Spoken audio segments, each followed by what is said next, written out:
जम्मू में जमीन विवाद मामले में कोर्ट के आदेश की अवहेलना पुलिस अधिकारी को पड़ी भारी। कोर्ट ने कानाचक थाना के एसएचओ श्यामलाल की संपत्ति, वेतन और बैंक खातों को कुर्क करने का दिया आदेश।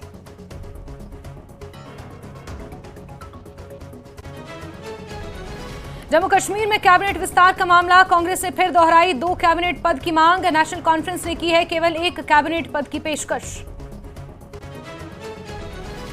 पूर्व मुख्यमंत्री महबूबा मुफ्ती का जम्मू दौरा, पीडीपी मुख्यालय में बैठकों का दौर, पार्टी नेताओं से मिल रही है महबूबा मुफ्ती। लद्दाख को अनुच्छेद 371 का दर्जा देने की मांग, 3 दिसंबर को बैठक में केंद्रीय गृह मंत्रालय के समक्ष लद्दाख के प्रतिनिधि रखेंगे मांग। अनुच्छेद 371 के जरिए लद्दाख की संस्कृति और जातीय पहचान को संरक्षण देने की मांग।